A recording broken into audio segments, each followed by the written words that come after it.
মঙ্গলবার বুধবার ভারী বৃষ্টির সম্ভাবনা এখনো পর্যন্ত আবহাওয়া দপ্তরের পূর্বাভাস। আর গরমের ছুটি নয়, এবার বর্ষার ছুটি পড়বে রাজ্যের সরকারি স্কুলগুলিতে। বড় আপডেট দিল নবান্ন। কি আপডেট দিল নবান্ন সেটাই কিন্তু দেখার বিষয়। সংবাদ মাধ্যমে কি আপডেট উঠে আসছে, চারিদিকে কিন্তু ঘূর্ণাবাতের জেরে বিক্ষিপ্ত বৃষ্টিপাত শুরু হয়ে গেছে।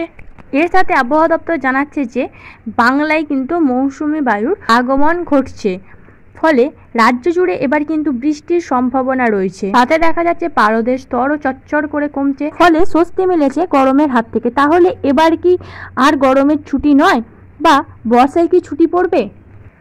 সম্প্রতি রাজ্যের সরকারি স্কুলগুলির গরমের ছুটি নিয়ে নানা জল্পনা কল্পনার অবসান ঘটল। পশ্চিমবঙ্গ সরকারের শিক্ষা দপ্তরের পক্ষ স্পষ্ট করে জানানো হয় রাজ্যে আর গরমের ছুটি হবে কি না এবং সঙ্গে বর্ষায় ছুটি দেওয়ার পরিকল্পনা সম্পর্কে রাজ্য সরকার স্পষ্ট করে দেয়। অর্থাৎ রাজ্য সরকার আমাদের কাছে স্পষ্ট করে দেয় যে গরমের ছুটি পড়ছে কিনা বা বর্ষায় ছুটি পড়ছে কিনা, সেটাই জানবো আজকের এই প্রতিবেদন থেকে। সোমবার থেকে তাপমাত্রা কমেছে অনেকটাই, তার মধ্যে মঙ্গলবার থেকে বর্ষা আসার পূর্বাভাস দিয়েছে রাজ্য সরকার। সব মিলিয়ে এবার আর স্কুল ছুটি দেওয়া চলবে না বলে জানিয়েছে রাজ্য সরকার। তবে কি পড়তে পারে বর্ষার ছুটি? বর্তমানে আবহাওয়া দপ্তরের তথ্য অনুযায়ী সোমবার থেকে রাজ্যের বিভিন্ন অংশে তাপমাত্রা স্বাভাবিকের তুলনায় কমতে শুরু করেছে এবং মঙ্গলবার থেকে রাজ্য জুড়ে প্রবেশ করতে চলেছে দক্ষিণ পশ্চিম মৌসুমি বায়ু। এর অর্থ রাজ্যে শুরু হচ্ছে বর্ষার আবির্ভাব। এমন পরিস্থিতিতে শিক্ষা দপ্তরের যুক্তি, যেহেতু আবহাওয়া স্বস্তিদায়ক হয়ে উঠেছে তাই ছাত্রছাত্রীদের আর বাড়তি ছুটি দেওয়ার কোনো কারণ নেই। আপাতত কোনো ছুটির বিষয়ে ভাবছে না শিক্ষা দপ্তর।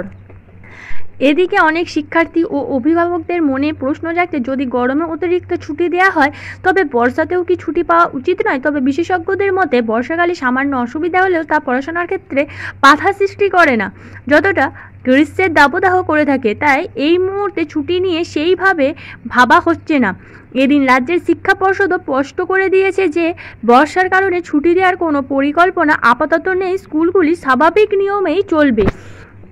গত সপ্তাহে তীব্র দাবদাহের কারণে দুদিন অতিরিক্ত ছুটি দিয়েছিল রাজ্য সরকার। এরপরেও গরম থাকলে ছুটি বাড়ানোর দাবি করেছিল অনেকেই। সেই দাবির কারণেই কি এবার বর্ষার ছুটি দেওয়া হবে?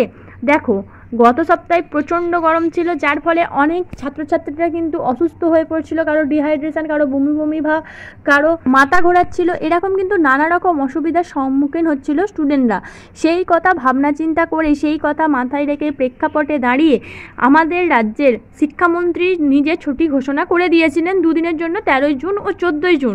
কিন্তু বলেছিল যে যদি আবহাওয়ার উন্নতি না হয় তাহলে খুঁটিয়ে দেখে আবারও ছুটি ঘোষণা হবে। কিন্তু এখন দেখা যাচ্ছে যে আবহাওয়া অনেকটা ঠান্ডা, রাজ্য জুড়ে বৃষ্টিও শুরু হয়ে গেছে। এখন যদি আবারও ছুটি দেওয়া হয় তাহলে কিন্তু পড়াশোনায় ক্ষতি হবে। তাই মূলত ছুটি দিতে নারাজ রাজ্য সরকার। তবে তার আর প্রয়োজন হবে না বলেই মনে করছে পর্ষদ। যেহেতু তাপমাত্রা বেশ খানিকটা কমেছে তাই আর আপাতত বাড়ছে না ছুটি, আর বর্ষায় ছুটি দেওয়ার তো কোনো প্রশ্নই ওঠে না বলে জানা গিয়েছে। যদিও তীব্র গরমে অনেক অভিভাবক দুশ্চিন্তায় ভুগছিলেন, তাই সন্তানদের স্কুল পাঠানো নিয়ে তৈরি হয়েছিল দ্বিধা। তবে বর্তমানে যেহেতু তাপমাত্রা কমেছে তাই সেই উদ্বেগ কিছুটা হলেও স্বাভাবিক হচ্ছে। রাজ্যের শিক্ষা আধিকারিকদের মতে শিক্ষা ব্যবস্থাকে স্বাভাবিক রাখতে হলে আবহাওয়ার সামান্য পরিবর্তনের ভিত্তিতে বারবার ছুটি দেওয়া উচিত হবে না। যদি রাজ্য জুড়ে বারবার ছুটি ঘোষণা করা হয় তাহলে কিন্তু স্টুডেন্টদেরই পড়াশোনার ক্ষেত্রে ক্ষতি সাধন হবে, কারণ এতদিন তারা পড়াশোনা থেকে অনেকটা বিচ্যুত আছে। এবার যদি পড়াশোনায় না ফেরে তাহলে সামনে পরীক্ষা, সেখানে তাদের যেমন রেজাল্ট ভালো হবে না, তেমন তারা পড়াশোনার দিকে করে মনোনিবেশও করতে পারবে না, যার জেরে আসল অসুবিধায় পড়বে স্টুডেন্টরা। তার জন্যই কিন্তু শিক্ষা দপ্তর চাইছে না আর ছুটি দেওয়া হোক। বর্ষাকাল মানেই জলের জমাট, রাস্তায় জল জমা, স্কুলে পৌঁছাতে অসুবিধা, এসব সমস্যা থাকতেই। তবে শিক্ষা দপ্তরের দাবি প্রতিটা স্কুলকে প্রস্তুত থাকতে নির্দেশ দেওয়া হচ্ছে যাতে বর্ষাকালীন পড়াশোনায় কোনো সমস্যা না হয়। এর জন্য পর্যাপ্ত জল নিকাশি ব্যবস্থা, ছাউনি মেরামতি এবং রুটিন ক্লিনিক, এই সব ব্যবস্থার মাধ্যমে বর্ষাকালীন সমস্যা মোকাবেলায় প্রস্তুত রাজ্য শিক্ষা দপ্তর। অর্থাৎ বর্ষায় যাতে স্টুডেন্টদের পড়াশোনায় কোনো ক্ষতি সাধন না হয় তার দিকে কিন্তু খেয়াল রাখছে রাজ্য শিক্ষা দপ্তর।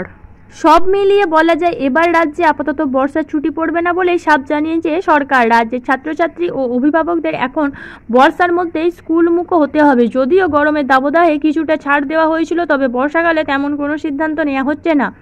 তবে যদি ভবিষ্যতে বন্যা বা প্রাকৃতিক দুর্যোগের মতো কোনো অবস্থা তৈরি হয় তাহলে স্থানীয় প্রশাসনের অনুমোদন সাপেক্ষে ছুটি দেওয়া হতে পারে, তবে তার স্থান ভেদে, যেটা কিন্তু আগেই নোটিশের মাধ্যমে আমাদের পর্ষদ সূত্রে জানিয়ে দিয়েছিল যে যদি রাজ্যে বন্যা বা প্রাকৃতিক দুর্যোগ এসে উপস্থিত হয় তাহলে কিন্তু জেলাভেদে বা যে জায়গায় দুর্যোগ হচ্ছে সেই অনুযায়ী কিন্তু ছুটি পড়বে, কারণ সেই তখন স্কুলগুলিকে শেল্টার হিসাবে গণ্য করবে সেখানকার প্রশাসক, যার জেরে সেই সময় স্কুলগুলি ছুটি থাকবে।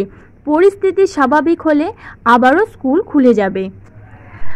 এরপর আর বেশ কয়েকদিন গ্রীষ্মের ছুটি পড়ার কথা হয়েছিল, কিন্তু এবার বর্ষা আসার খবরে আর ছুটি পড়ছে না স্কুলগুলোতে। আপাতত পড়বে না বর্ষারও ছুটি। তো এখান থেকেই স্পষ্টত বোঝা গেল যে স্কুলে গ্রীষ্ম হোক বা বর্ষা আর কোনো রকম ছুটি পড়ছে না। যদি প্রাকৃতিক দুর্যোগ হয় তখন স্কুলগুলি শেল্টার হিসাবে ব্যবহার হতে পারে, সেই সময় কিন্তু ছুটি পড়তে পারে স্কুলগুলোতে, সেটাও কিন্তু স্থান ভেদে। কিন্তু আপাতত আর কোনো ছুটি নয়, যেমনভাবে দৈনন্দিন গতিতে স্কুল চলছে সেইভাবেই কিন্তু স্কুল চলবে। যেটুকুনি আপডেট উঠে এসেছিল সেই সমস্ত আপডেটই তোমাদের সাথে শেয়ার করলাম। আশা করি স্পষ্ট বোঝা গেল এখান থেকে যে তোমাদের আর গরমের ছুটি নয়। তো আজকের ভিডিও এই পর্যন্ত। এই রকমই সমস্ত রকম আপডেট পেতে আমাদের চ্যানেলটিকে সাবস্ক্রাইব করে পাশে থেকো। ধন্যবাদ সবাইকে। Junior education.